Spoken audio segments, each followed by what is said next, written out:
Hey guys, welcome back to Clownfish TV. This is Neon. I am here with Geeky Sparkles. Hello. And good news, I guess, unless you're in Hollywood. According to the LA Times, Hollywood lost the culture war. It's over. Shocker. And they lost. Oh my God, guys. What a shocking turn of events. So we'll take a look at this article and give some thoughts on this. But I mean, this kind of goes along with what we've been talking about, at least for the last several months, that it does feel like the whole culture war thing is kind of winding down. It feels like Hollywood is trying to pivot, but some people are going to go kicking and screaming, obviously. And it's going to take years for some of the stuff to get kind of flushed through the pipes, I think.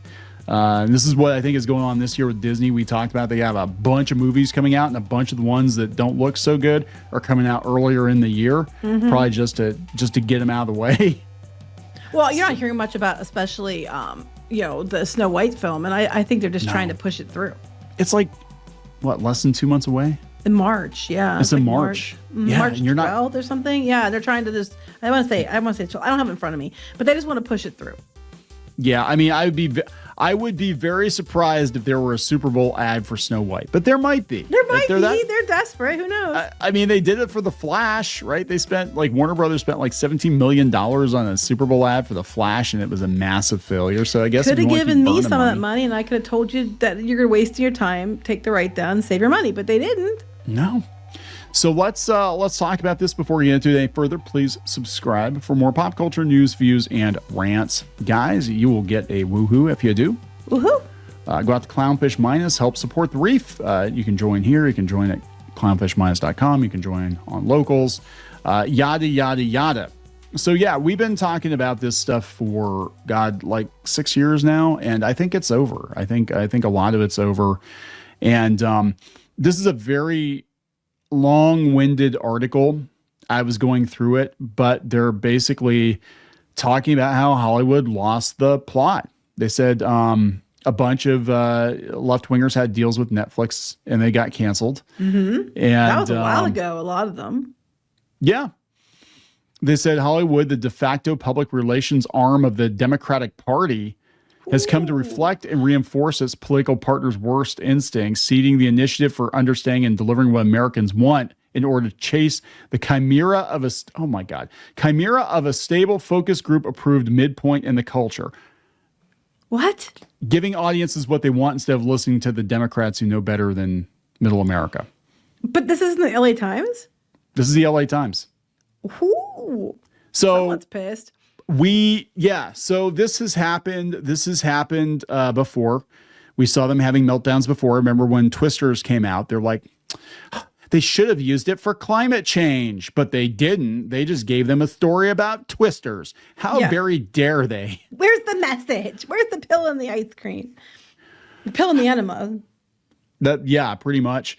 They're talking about the Obamas trying to do stuff on Netflix, and it just goes on and on and on. But they said no one could take the loose constellation of streaming titles, media appearances, corporate statements, and resistance memes that came to comprise the culture terribly seriously as an answer to the real problems facing the country. No one did. Did anybody write this?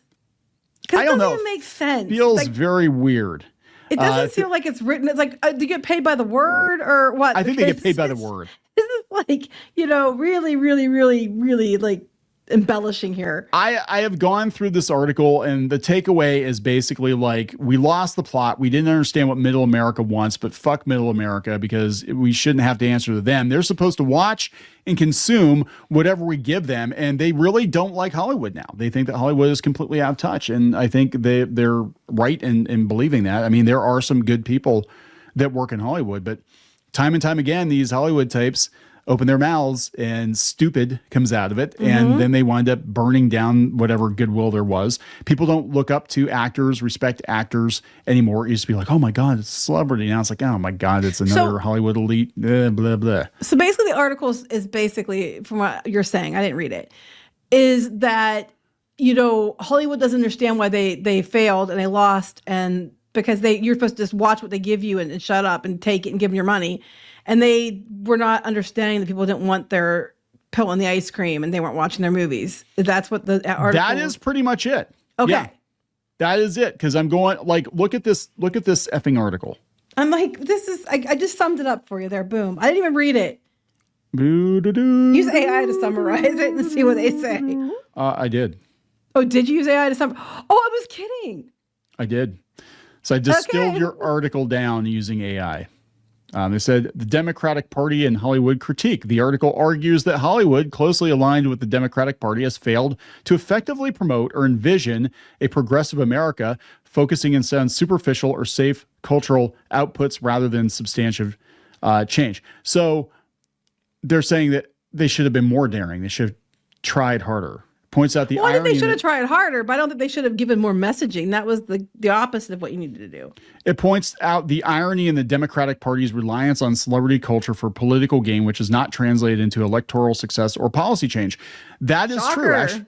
Actually, one of Harris's many mistakes during the campaign was at the 11th hour, instead of appealing to real working class Americans, they decided to roll out a bunch of celebrities, and many of them were bought and paid for.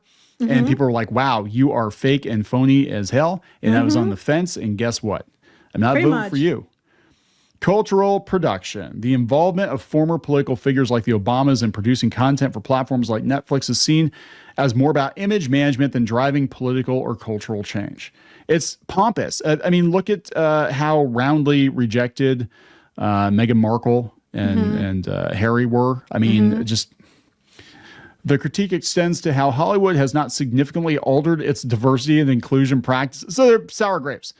Has not altered its diversity and inclusion practices despite promises, suggesting a lack of genuine commitment. No. Shit. See, no. See, they did the opposite. They went too far. They went too far with their diversity. How Hollywood has not altered their diversity inclusion practices despite promises. No, they did the opposite. They went too far the other way. What happened, though, is I feel like a lot of these studios in reality did not want to do it. They felt like they had to do it. They felt like they had a gun to their heads to do it. And they begrudgingly did it. And then they're like, oh, look, that race swap thing we just did that nobody liked. Memory hole it. We're going to cancel these deals. And look at what got canceled. Netflix, which is actually doing better than most of these streaming services, is like, yeah, we're going to cancel Anti-Racist Baby. And we're going to cancel... Didn't Mindy Kaling have a deal or something? They just canceled a bunch of shit that was like, yeah, this is not going to appeal to a large number of Americans. And that's what's pissing this person off, this writer off. I know, because they're saying that didn't happen. Oh, they didn't do enough. No, they did too much. And the thing is, there's this stupid idea they keep running with that, we didn't have diversity inclusion until now. And I can tell you for a fact, not true. We watch old shows and commercials and all different kinds of stuff, in the background, old music videos and stuff from the 80s. And our kids are even like shocked at how diverse everything was. And I'm like, I'm telling you, it was, and no one thought anything of it. Men looked like women, nobody cared. A lot of shows that were the most popular shows and films were black led. Nobody cared. Like, everybody went anyway. It wasn't a big deal. It was, if your goal is to normalize things, it was already normalized. You literally undid it. And then instead of doing it correctly and normalizing it again, you just made it hated. And unfortunately, what happens is now people are turned against it and it's unfair, but that's what's going to happen. And it was your own stupidity. You went too far. The problem is Hollywood did not stay in their lane. And people have always historically, even when we didn't have the culture war as we have it now, right? We had celebrities that would not shut up about politics. They would not shut up about political messaging or whatever the activism was, whatever. And people didn't like those celebrities. They would actually actively mock them. They would tune out from them. I mean, people are like, Zegler. But like even back in the day, Barbara Streisand, Richard Gere, like, oh my God, would you just shut up about politics? Truth. Just act in the movie. Shut up about your personal opinions. People don't want to hear it, and they're really tired. It's condescending. These celebrities think they're so much better than everybody else. They'll tell you, like we had Sharon Stone going on about how uneducated and stupid everybody is, compared to her. And I'm just like, lady, I didn't have to show my crotch in a movie to get attention. It's just like, I'm tired of people are tired of the arrogance. They're tired of the belittling. They're tired of being labeled. When Hollywood makes mistakes or they do something that's really garbage, and you don't love it because it's garbage, but it's messaging, but it's garbage. It's not because they screwed up. It's because you're stupid or you're a terrible person or something else. And people are over it. This is crazy that like I'm going through this and basically they're like, we didn't do enough to stop the Republicans. They came in and they basically just started hammering on us. And that's why it's like, yeah, that's what did it. Mm-hmm. In the aftermath of 2 bruising strikes and a protracted slowdown, Hollywood's susceptibility to such forces should be no surprise. The chasm between the industry's haves, the highly paid CEOs, marquee mega producers, and A-list stars, and its have-nots, the dying middle class, continues to expand. Yeah, well, the dying middle class, they're not going to have jobs if the movies don't perform at the box office, are they? Right. And a lot of the reasons that they weren't giving them money is because the stuff wasn't performing. You know, we told you that's a bad time to, you kept saying, don't ask daddy for a pony when he gets laid off. It was a bad time to ask. And you guys kept, and they used it as an opportunity to get rid of you. Yeah, this is, that's exactly it. And it's people like this that are going to be the first ones up against the wall, not because they're telling the truth, but because they're annoying as fuck. Against the devoted coalition of evangelical Christians, neocons, pompous billionaires, and MAGA Republicans who dominate the other side of the aisle. They failed to muster enthusiasm for the Democratic Party or much of the industry's own product, a system in which rank and file are weakened to the point of exodus. The most prominent are silent for fear of reprisal. Most powerful are willing to throw both under the bus at the first sign of trouble. Basically, they're afraid of Trump, and they let Trump come back. And because of these people, that's why nobody trusts it's like, no, here, look, I'll distill it down. Nobody fucking trusts you because you've put out subpar product that was thinly veiled activism for the better part of a decade, and you chased off the audience. You chased off the audience. Called them names. Like, instead of taking responsibility, you blamed everybody else. Also, I want to point out, this idiot can't seem to get this. You're saying it was all these groups, right? These groups, but that wouldn't be the audience. So instead of being this vocal minority that you're pushing, it's the silent majority that caused this. And you keep stepping over that. And for all your talk about, it was because this, and this, because the Republicans, the Democrats did the same kinds of things, try to dictate everything, try to silence people. They were doing the exact same stuff. But again, both sides, both of those extremes were the vocal minority, not the silent majority. And the silent majority didn't want your shit. No. Sorry. And that's what it boils down to. And calling everybody who doesn't like your crap names, also not helpful. And this article, also not helpful. This is so, God, this is how they end it? Wait, this is how they end it. Okay, I can't with this. This is ridiculous.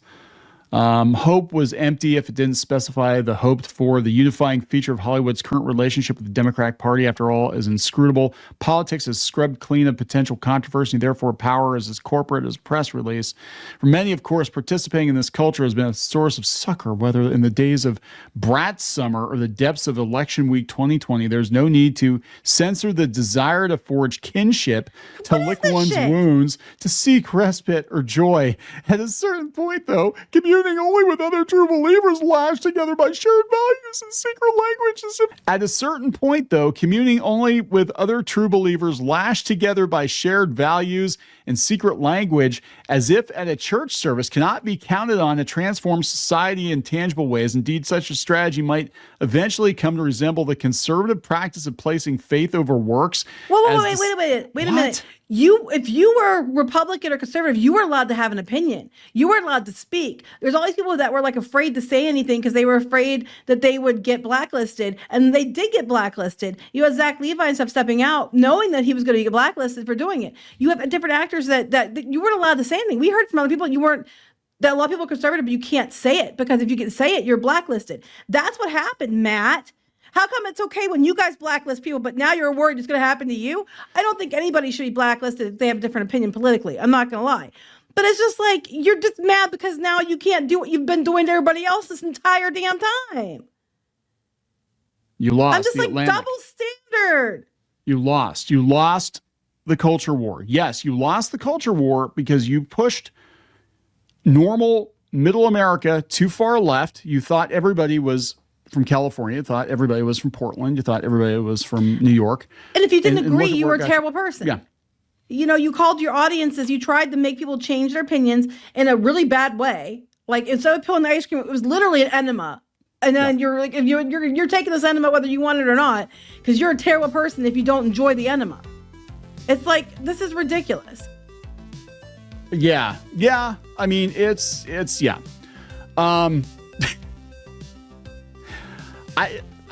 I don't know what else to say. Like, you lost, you did it to yourselves. Don't blame America. Don't blame the Democratic Party. Blame Hollywood for losing touch with middle America. They are still your audience. You still need them. You might not like them, but you need them. You need them to make money. And if you're not making money off of them, then you're not going to have a studio. You're not going to have the LA Times. They're pissed about, I know they're pissed at the LA Times too, because they've got a conservative billionaire running that, and they're mad that they're not allowed to spout off about whatever they want to spout off. But it's like, they just checked their damn ego and just like made entertainment for the majority, not for them and them friends, and then called everybody names for not liking it. They wouldn't be in this position. You did it to yourself. Boo-hoo. Cry me a effing river. Bye-bye, Felicia. There you go. Bye, Felicia. All right, we're going to wrap it up. Yep. Please subscribe for more pop culture news, views, and rants. We'll talk later. Bye.